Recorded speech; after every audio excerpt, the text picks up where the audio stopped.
There's a couple paths to drive introductions to institutional capital or institutional venture capitalists. So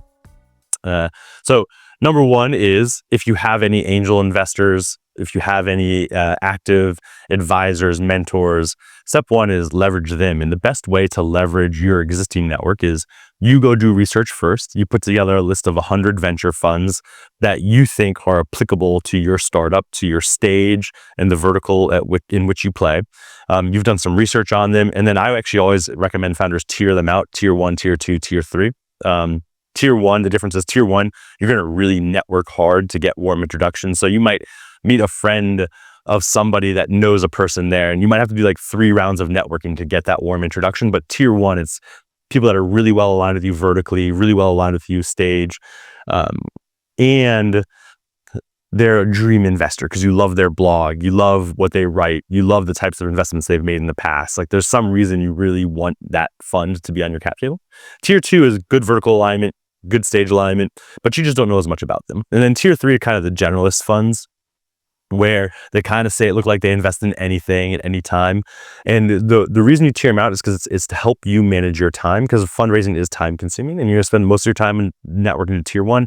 Tier two, like maybe if it's like a one-off, like one meeting to get the intro, you do it. Tier three, it's only if you have direct connection and then you cold outreach to them. And so that's the difference between those 3 levels of investors and how much work you put to them. And then you put this in like a shared, whatever, it's Airtable or Google Sheets or whatever, but something that everybody can collaborate on. And you send it out to all your active investors, mentors, advisors, and say, hey, I did a bunch of research on funds. There's a column in this Google Sheet that I sent out, and it says, if you can make an introduction for me, put your name there. Will you let me know if you can make any connections to any of these funds? And if there's any I missed, feel free to add them at the bottom and put your name on it as well. And then you collect them, but you don't want them to make the introduction yet. You're going to wait until you formally start your fundraise. And then you'll ask for introductions all at the same time, because it's a way to create momentum. You don't want to be pitching one fund a week. So that's how you start getting introductions, is you go to your existing close-in network. Step number 2 is founders that you know that you work with that have raised capital are a really powerful source of introductions for you.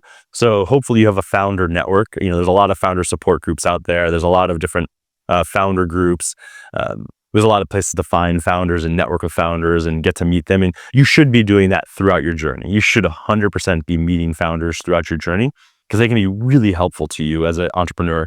And so like, who's your peer group? And one way to leverage that peer group is for investor introductions. And you'll share the same sheet with them. Say, hey, would you mind helping me out? We're about to go to fundraise and I put this a bunch of research. If you can make any intros for me, I'd really appreciate it. And so that's a really powerful way to get introductions as well. Be active in your communities, because most communities now have, while they might not be saturated with venture funds and investors, like in the Twin Cities, we're not saturated with venture funds or angel investors, but there are a number of us here. And most of us are out at the events, and you can get to meet people and you can start building networks. So whatever's happening in your community, make sure you're active in it throughout your entire startup process. And that's a great way to build network early on. If you can't, after we've done all of that, and there's still a bunch of holes, you can do some cold outreach. But if you're going to do cold outreach, customize. Like customize your cold outreach to that specific fund and the partner that you're reaching out to within the fund. And so the more customization you can do, the more likely they are to respond to you, and you are to get a meeting with them.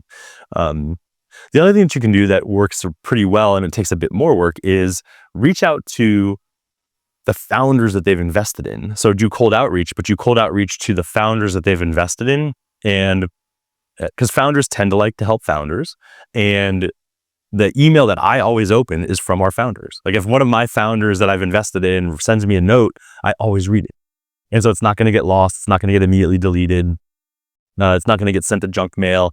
And, the founder might say, hey, Brett, met with this founder once, like, don't know a ton about them, but I liked my one meeting. They were hoping to meet you. Would you take the meeting? Like, you're going to get my eyeballs, and you have a much higher chance of getting the meeting. So going through the portfolio companies that they've invested in can be a really smart way to do cold outreach there instead of cold outreach directly to the general partners or the investing partners at a firm.